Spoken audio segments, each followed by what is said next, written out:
began not in a palace, but in the quiet countryside of England.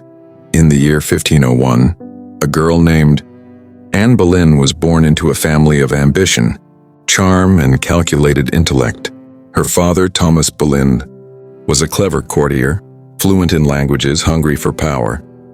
Her mother, Lady Elizabeth Howard, carried noble blood, but no one could have guessed that their daughter would one day tear England away from Rome, or that her name would echo through centuries as both heroine and villain. Anne's early years were marked by privilege but not royalty.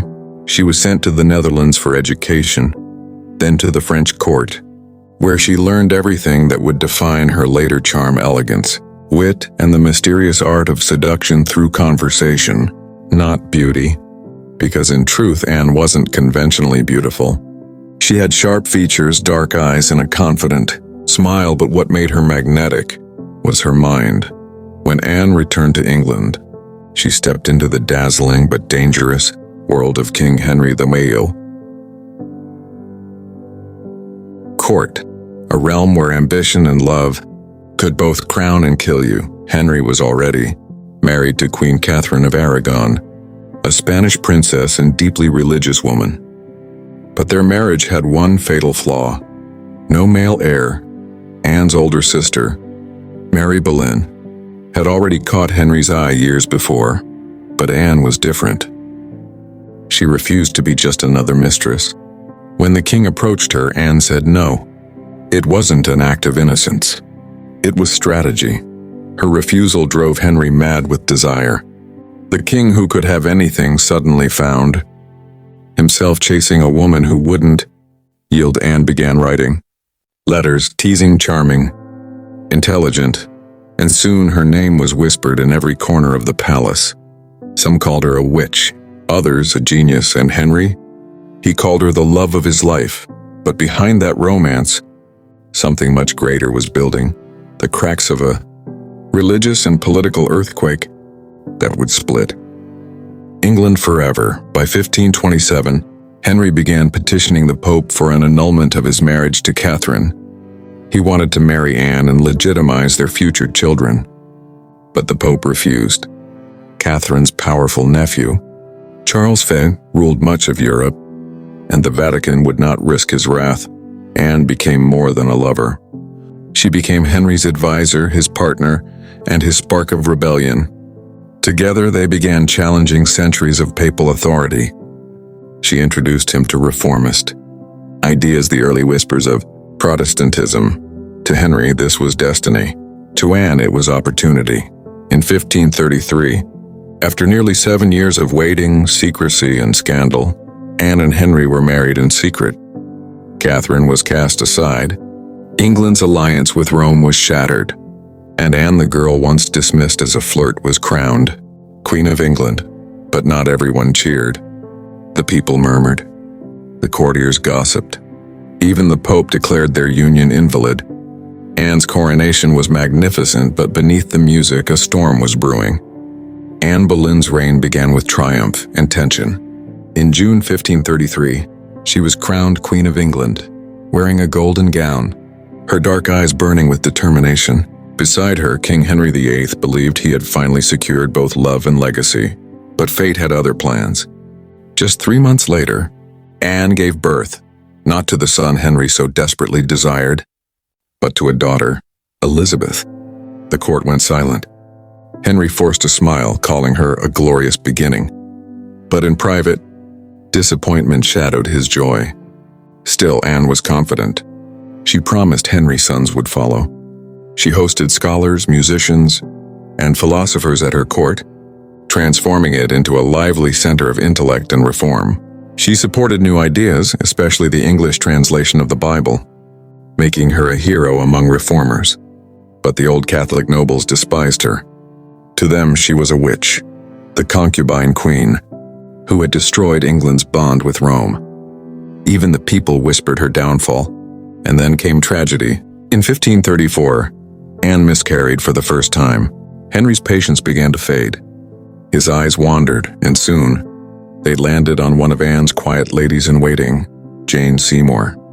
Anne saw the danger, but she refused to surrender her crown. Her temper grew sharp. Her enemies multiplied. She argued with Henry in public, insulted his advisors, and even accused him of infidelity. To the king, this was humiliation. To his counselors, especially Thomas Cromwell, it was opportunity. Cromwell, once Anne's ally in reform, turned against her. He saw that her fall could secure his own power and restore peace with the church.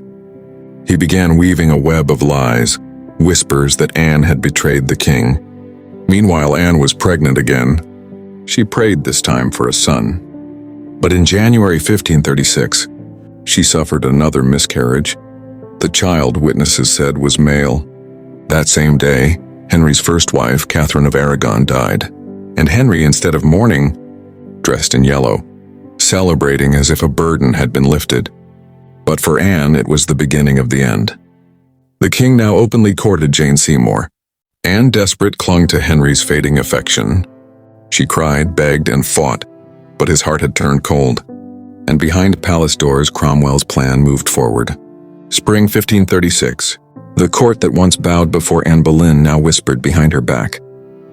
Thomas Cromwell's accusations had begun to take root, that the queen had committed adultery, and worse, treason. They said she had charmed courtiers, seduced servants, even plotted the king's death. The evidence? None.